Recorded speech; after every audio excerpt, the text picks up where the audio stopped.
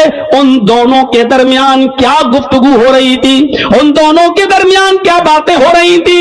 لم اسمع کلامہما, خولہ بنت ثعلبہ کی اور محمد رسول اللہ کی باتیں ہم نہیں سن پا رہے تھے. سمجھ رہے ہیں آپ؟ ایک چھوٹا سا حجرہ, عائشہ ایک کونے میں بیٹھی ہوئی ہیں, اتنی دور رہی ہوں گی عائشہ جیسے یہ رکھا ہوا ہے آپ کا ٹیم ٹام یہاں, اتنی دور حضرت عائشہ بیٹھی ہیں اور حضرت عائشہ کہہ رہی ہیں اللہ کے نبی اور خولہ بنت ثعلبہ کیا باتیں کر رہے ہیں. لم اسمع کلامہما, ہم ان دونوں کی باتیں نہیں سن پا رہے تھے جبکہ وہ میرے قریب میں تھی. یہاں سے اندازہ لگائیے گا, اس جملے کو میں نے چھوڑ دیا ہے آپ لوگوں کے لیے تھوڑی دیر کے لیے. اب سنیے, خولہ بنت ثعلبہ کو اللہ کے نبی نے منع کر دیا, جاؤ میرے پاس کوئی راستہ نہیں ہے. اب خولہ بنت ثعلبہ وہاں سے نکلی, سیدھے مسجد نبی میں چلی گئی, وضو بنایا, 2 رکعت نماز پڑھی اور پھر اللہ کو پکارنے لگی کہ اے اللہ میرے لیے کوئی راستہ نکال. اے اللہ اب تو محمد کا بھی دروازہ بند ہو گیا ہے, محمد رسول اللہ نے بھی اپنی چوکھٹ بند کر لی ہے. اے اللہ اگر تو نے میرے اور میرے شوہر, میرے ہسبینڈ کے درمیان راستہ نہیں نکالا تو میں کہاں جاؤں گی. بچوں کو پیار دے سکتی ہوں لیکن کھلانے اور پلانے کی ذمہ داری تو شوہر کی اوپر ہے. اے اللہ مجھے اس نے اپنی ماں کی طرح حرام کر لیا, میں کہاں جاؤں گی. ابھی وہ دعا کر رہی تھی, ابھی وہ اللہ کو پکار رہی تھی, ابھی وہ اللہ سے گفتگو کر رہی تھی, ابھی اپنی شکایت اللہ سے کر رہی تھی کہ اللہ نے جبرائیل کو بھیج دیا اور جبرائیل محمد رسول اللہ کے پاس آ گئے. اللہ کے نبی کو پتا ہی نہیں کہ عورت مسجد نبوی میں موجود ہے, اللہ سے دعا کر رہی ہے. آپ سمجھے میرے گھر سے گئی تو اپنے گھر گئی ہوگی, ابھی وہ دعا کر رہی ہے, ابھی دعا کے ہاتھ گرے بھی نہیں کہ جبرائیل آ گئے اور جبرائیل نے محمد رسول اللہ کے پاس یہ آیتیں نازل کی. اللہ نے فرمایا نبی سے کہہ دو قد سمع اللہ قول التی تجادلک فی زوجہا وتشتکی الی اللہ واللہ یسمع تحاورکما ان اللہ سمیع بصیر. اللہ نے اس عورت کی گفتگو کو سن لیا, اللہ نے اس عورت کی فریاد کو سن لیا جو آپ سے اپنے شوہر کے بارے میں بحث کر رہی تھی, جو آپ سے اپنے شوہر کے بارے میں بحث کر رہی تھی. وہ تشتکی الی اللہ, اور اللہ سے بھی دعا کر رہی, اللہ سے بھی فریاد کر رہی ہے. آپ کو کیا معلوم, مسجد میں جھانک کر دیکھو وہ عورت اللہ کو پکار رہی ہے. واللہ یسمع تحاورکما, اور اللہ تم دونوں کی گفتگو کو سن رہا تھا, اللہ تم دونوں کی گفتگو کو سن رہا تھا. کتنی بلندی سے, کتنی بلندی سے. اور حضرت عائشہ کہہ رہی ہیں وہ دونوں کیا باتیں کر رہی ہیں, میں اپنے حجرے میں اپنے کمرے میں ان باتوں کو نہیں سن پا رہی تھی. یعنی جو باتیں حضرت عائشہ تک نہیں سن پا رہی ہیں ان باتوں کو اللہ سن رہا ہے آسمان کی بلندیوں پر اور عرش پر. سوچو جب اتنے قریب سے حضرت عائشہ جو نبی کی بیوی, نبی کی قربت میں, نبی کی صحبت میں رہتی ہیں, جب وہ نہیں سن پا رہی ہیں تو ہماری دعاؤں کو منو ٹنو مٹی میں دفن ہونے والے وہ لوگ کیسے ہماری دعاؤں کو سن لیتے ہیں اور اللہ تک بھی پہنچا دیتے ہیں. سمجھ میں نہیں آتا. جب حضرت عائشہ زندہ باحیات ہے تو نہیں سن پا رہی ہیں, یہ مرنے کے بعد اتنی طاقتیں کہاں سے آ جاتی ہے کہ چنو اور منو مٹی کے اندر دفن لوگ ہماری فریادوں کو سن لیتے ہیں. اور اللہ کتنی بلندیوں سے سن رہا ہے آپ کو اندازہ نہیں ہوگا. یہ سورج جو 9 کروڑ 30 لاکھ میل کی بلندی پر ہے, یہی اتنا بڑا ہے کہ جس دنیا میں ہم اور آپ رہتے ہیں, اگر یہ دنیا پوری لپیٹ کر سورج میں ڈال دی جائے, یہ دنیا جس میں ہم رہتے ہیں اگر سورج کے اندر پھینک دی جائے تو سورج کے اندر یہ دنیا کی حیثیت بالکل ایسے ہے جیسے ایک بہت بڑی فیلڈ کے اندر ایک فٹ بال ڈال دی گئی ہو. جیسے ایک فٹ بال ایک بہت بڑی فیلڈ کے اندر, میرے بھائیوں ایسے ہی سورج کے اندر یہ دنیا بالکل ایسے ہی دکھائی دے گی جیسے ایک فٹ بال پڑی ہوئی ہے. سورج اتنا بڑا ہے, پھر اس کے اوپر ستارے, پھر اس کے اوپر سیارے, پھر اس کے اوپر کہکشائیں. ایک کہکشاں ایسی ہے آسمان سے نیچے, پہلے آسمان سے نیچے ایک کہکشاں ایسی ہے کہ جس کی روشنی کو زمین پر آنے میں 10 ارب سال لگتے. 10 ارب سال, 1 سال نہیں, 2 سال نہیں, 100 سال نہیں, 1000 سال نہیں, 1 لاکھ سال نہیں, 10 لاکھ سال نہیں, 1 کروڑ نہیں.